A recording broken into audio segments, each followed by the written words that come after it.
생활 속 법률 히어로 이승우 변호사의 사건 파일.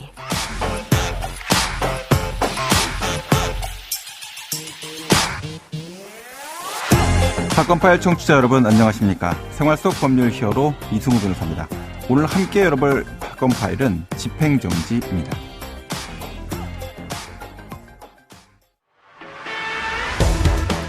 충주중앙어울림시장 상인회가 충주시의 시장 건물 폐쇄 조치에 반발해 법원에 제출한 집행정지 가처분 신청이 기각됐습니다.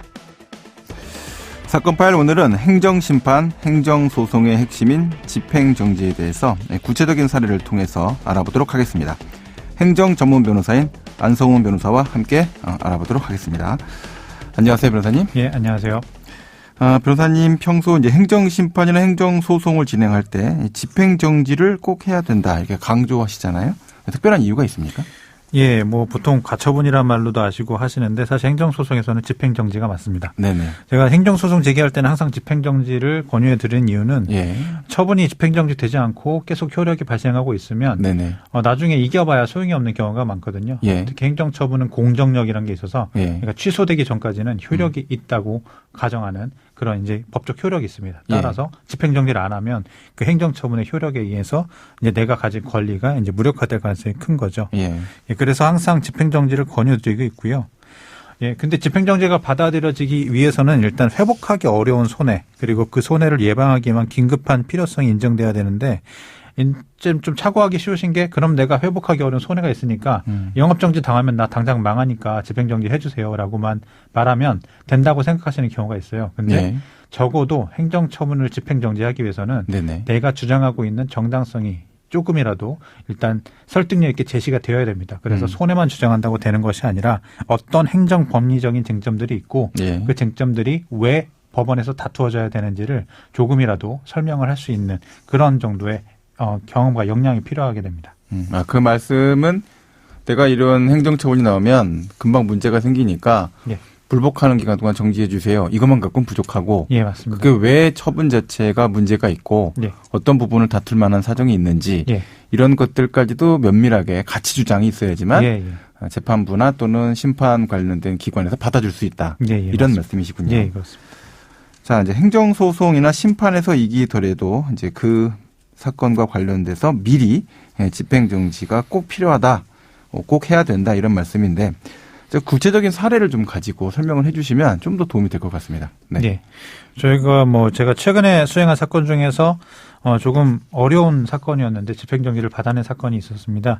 외국인 관련이었는데요. 외국인이 이제 강제 퇴거 명령을 받으면서 보호 명령을 같이 받게 됩니다. 이제 그 왜 어려운 사건이라고 생각하시는 건지 좀 그거를 좀 설명해 주시면 좋을 것 같아요. 왜냐하면 외국인 퇴거했을 때 집행정지 할 만한 거 아니야? 이렇게 들으실 수도 있을 것 같거든요. 그게 왜 어렵습니까? 일단은 외국인 행정 자체가 주권국가 행정이기 때문에 우리나라에 외국인이 근거 없이 체류하는 것 자체가 사실은 잘 인정되기 어렵습니다.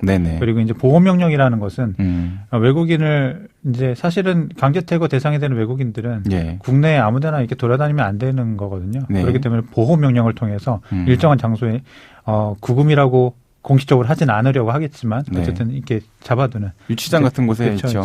보호하고 있는 그런 조치를 하게 되는데 사실 이게 이제 만연히 이제 효력을 집행정지 해버리게 되면 외국인들이 이제 출입국 행정에 상당히 문제가 될 수가 있는 거죠.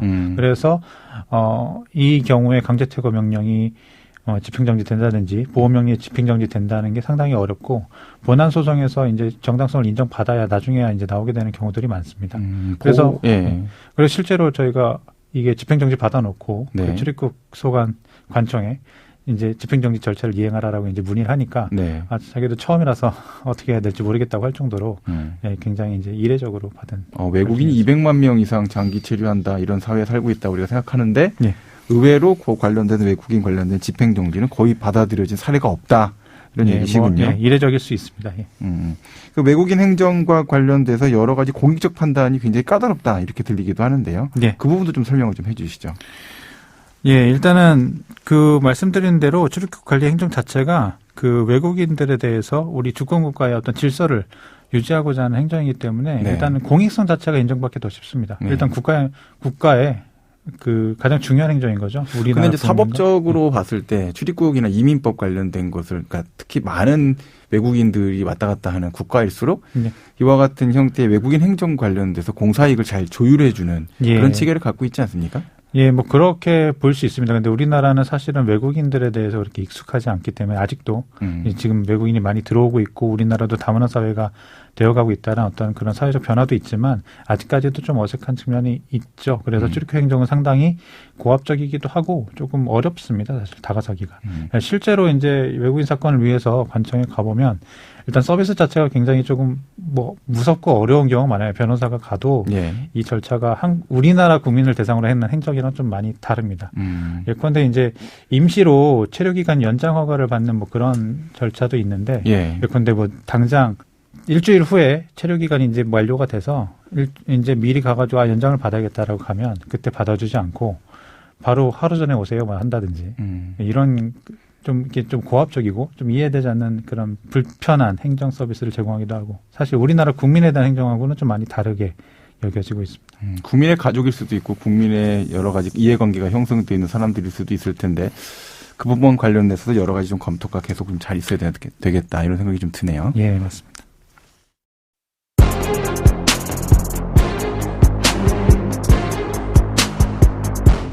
자, 그렇다면 아까 설명하셨던 그 사건 소송 결과는 어떻게 진행이 됐고 결과가 어땠는지 좀 궁금합니다. 예, 일단은 강제퇴거 명령을 하기 위해서 보호명령을 하는 거기 때문에 저희는 두 개 다 다투면서 예. 강제퇴거에 대해서도 일단 먼저 일단 반론을 한번 제기해봤습니다. 예. 일단은 사실 강제퇴거가 이제 정당화되려면 이제 불법적으로 우리나라에 체류했다라고 해야 되는 건데 사실 네네. 우리는 입장에서는 여행을 하다가 절차적으로 좀 미스가 발생해서 예. 지금 이렇게 된 거다라고 하는 거죠. 근데 예.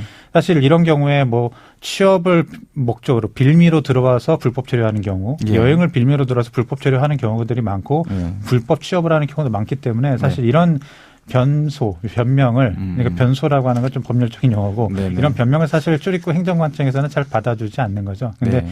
법원에는 우리가 이러이러한 사정에 인해서 이건 여행이라고 봐야만 된다라고 일단 주장을 했고요. 예. 그리고 일단 보호명령의 여러 가지 부적법함을 얘기했습니다. 예. 특히 보호명령이라는 것은 사실상 구속, 인신을 잡아두는 구속 절차. 그러니까 어디 움직이지 못하게 하고 한 곳에 잡아두는 거죠. 다르다라고 말하기 좀 어렵죠. 예. 네. 일단 그 점을 좀 강조하면서 네. 그렇다고 하면 우리나라의 영장주의만큼이나 엄격하진 않더라도 적어도 뭐 기간의 명확성 그리고 안내가 잘 되어야 되고 어떤 구제 절차가 있는지를 알려줘야 되고 이런 게 있어야 되는데 소통도 전혀 안 되는 사람에 대해서 가둬놓고 심지어 보호명령서에 저희가 서류를 아무리 봐도 종기 그러니까 보호명령이 언제 끝나는지도 잘 알기 어렵고 그렇죠. 알기 어렵거나 좀 무제한으로 해놓고 뭐 이런 경우들이 있었고 우리 사건에서도 이제 그런 류의 보호명령사가 발급이 된 걸로 보였기 때문에 이 점은 좀 부당하다. 그래서 이 점을 함께 주장해서 결국은 이제 변론을 진행을 했습니다. 집행정지 신문기 이렇게 주장을 했고 예. 경과를 보면 바로 이런 점들이 어느 정도 소명이 받아들여진 것 같아요. 네, 이제 오늘 이제 행정소송 관련해서 집행정지 내용에 대해서 우리가 법적으로 이야기를 나눠봤는데요. 이게 이제 아까 말씀하셨던 것 중에서 최근에 좀 저는 좀 궁금한 부분이 예. 그 외국인 관련된 행정 부분도 중요하지만 조세부과 처분이나 거액 과징금과 관련해서도 예. 이 집행정지가 가능할지 이런 부분에 대한 조언을 좀 부탁드리고 싶네요. 예. 좋은 질문이신 것 같습니다. 일단은 보통 이제 일반 받아들이기 영업정지 같은 경우는 집행정지가 일반적으로 조금 잘 받아들여지고 네. 과징금이나 이런 금전적 부가처분에 대해서는 잘 안 된다라고 생각하시는 경우들이 종종 있어요. 변호사 상담하셔도 이제 그런 예. 상담이 많이 되는데 이것도 여러 가지 사정들을 고려해 봐야 됩니다. 네네. 그 금전적인 페널티, 금전적인 불이익이 그 주체를 상대방을 예. 거의 뭐 망하게, 쉽게 말하면 망하게 할 정도. 예. 그러니까 완전히 갱생 불가능할 정도, 회생 불가능할 정도로 이르게 하는 정도에 이르면 예. 그것도 집행정지가 가능하고요. 예. 이제 그 정도가 어느 정도인지, 그게 어떤 상황인지를 밝히는 것은 이제 굉장히 중요한 주장이 되겠죠. 그래서 예. 그걸 구성하는 것이 중요합니다. 네. 지금까지 안성훈 변호사와 함께했습니다. 오늘 말씀 고맙습니다. 네, 감사합니다.